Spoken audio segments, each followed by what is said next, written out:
नमस्कार, मैं सौरभ शुक्ला और आप देख रहे हैं न्यूज़ 18। उत्तर प्रदेश विधानसभा चुनाव में अभी कई महीने बाकी हैं, लेकिन उससे पहले ही विपक्षी राजनीति में दरारें साफ दिखाई देने लगी हैं। इंडिया गठबंधन के दो बड़े सहयोगी कांग्रेस और समाजवादी पार्टी अब एक दूसरे पर खुलकर हमला बोल रहे हैं। सवाल ये है कि क्या यूपी में विपक्षी एकता टूटने की कगार पर है?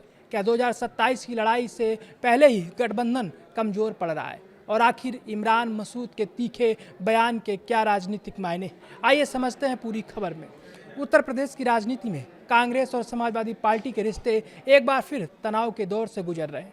दोनों दलों के नेताओं के बीच जुबानी जंग लगातार तेज होती जा रही है। इस बार कांग्रेस सांसद इमरान मसूद ने समाजवादी पार्टी के वरिष्ठ नेता उदयवीर सिंह पर सीधा हमला बोला है। इमरान मसूद ने दावा किया है कि गठबंधन की जरूरत कांग्रेस से ज्यादा समाजवादी पार्टी की। उन्होंने कहा कि 2024 के लोकसभा चुनाव में समाजवादी पार्टी को जो बड़ी सफलता मिली उसमें कांग्रेस के साथ गठबंधन की अहम भूमिका रही है। मसूद का कहना है कि अगर गठबंधन नहीं होता तो समाजवादी पार्टी इतनी सीटें नहीं जीत पाती। इमरान मसूद ने समाजवादी पार्टी पर मुस्लिम नेतृत्व को लेकर भी गंभीर आरोप लगाए। उन्होंने कहा कि सपा ऐसे मुस्लिम नेताओं को आगे बढ़ने नहीं देती जो अपनी स्वतंत्र राजनीतिक पहचान रखते हों। उनका आरोप था कि पार्टी प्रभावशाली नेताओं को स्वीकार करने के बजाय उन्हें किनारे लगाने की राजनीति करती है। यही नहीं, इमरान मसूद ने अपनी चुनावी जीत का श्रेय भी समाजवादी पार्टी को देने से इनकार कर दिया।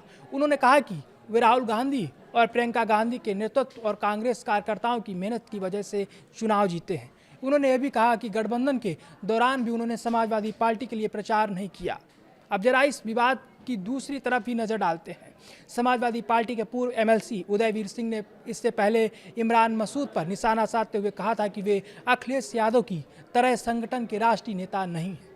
उनके मुताबिक इंडिया गठबंधन जैसे बड़े फैसले मीडिया में बयान देने वाले नेताओं से नहीं बल्कि दोनों दलों के शीर्ष नेतृत्व के बीच तय होते हैं। उदयवीर सिंह ने यह भी कहा कि इमरान मसूद सिर्फ सुर्खियों में बने रहने के लिए ऐसे बयान देते रहते हैं। इधर कांग्रेस की ओर से भी ऐसे संकेत मिल रहे हैं कि पार्टी अब उत्तर प्रदेश में अपनी राजनीतिक ताकत बढ़ाने की रणनीति पर काम कर रही है। यूपी कांग्रेस प्रभारी राजकुमार गौतम ने हाल ही में कहा कि विधानसभा चुनाव में यदि समाजवादी पार्टी के साथ गठबंधन होता है तो कांग्रेस बराबरी के आधार पर सीटों की हिस्सेदारी चाहेगी।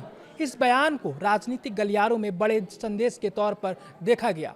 माना जा रहा है कि लोकसभा चुनाव में बेहतर प्रदर्शन के बाद कांग्रेस अब उत्तर प्रदेश में छोटी सहयोगी की भूमिका निभाने के मूड में बिल्कुल नहीं है।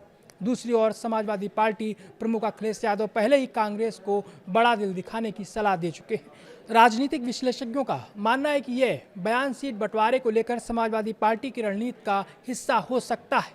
इस बीच एक और राजनीतिक घटनाक्रम ने चर्चाओं को और तेज कर दिया। कांग्रेस ने हाल ही में बहुजन समाज पार्टी के प्रमुख मायावती से मिलने का समय मांगा था। हालांकि किसी संभावित गठबंधन को लेकर कोई आधिकारिक घोषणा नहीं हुई है, लेकिन इस कदम के बाद ये अटकलें जरूर तेज हो गई हैं कि अगर समाजवादी पार्टी के साथ बातचीत आगे नहीं बढ़ती तो कांग्रेस दूसरे विकल्पों पर भी विचार कर सकती है। अब सबसे बड़ा सवाल यही है कि क्या इंडिया गठबंधन उत्तर प्रदेश में विधानसभा चुनाव तक एकजुट रह पाएगा? क्या कांग्रेस और समाजवादी पार्टी के बीच सीटों का फार्मूला निकल पाएगा या फिर दोनों दल अलग अलग चुनावी मैदान में उतरेंगे? इन सवालों के जवाब आने वाले महीनों में साफ होंगे, लेकिन फिलहाल इतना तय है कि विपक्षी खेमे के भीतर बयानबाजी ने राजनीतिक तापमान काफ़ी बढ़ा दिया है। फिलहाल इस पूरे राजनीतिक घटनाक्रम पर सभी की नज़र बनी हुई है। कांग्रेस और समाजवादी पार्टी के बीच ये बयानबाजी आगे किस मोड़ पर पहुंचती है और इसका उत्तर प्रदेश विधानसभा चुनाव पर क्या असर पड़ता है, ये देखना दिलचस्प होगा। आप इस पूरे विवाद को कैसे देखते हैं? क्या कांग्रेस और समाजवादी पार्टी को साथ मिलकर चुनाव लड़ना चाहिए या अलग अलग? अपनी राय में कमेंट बॉक्स में ज़रूर बताइए।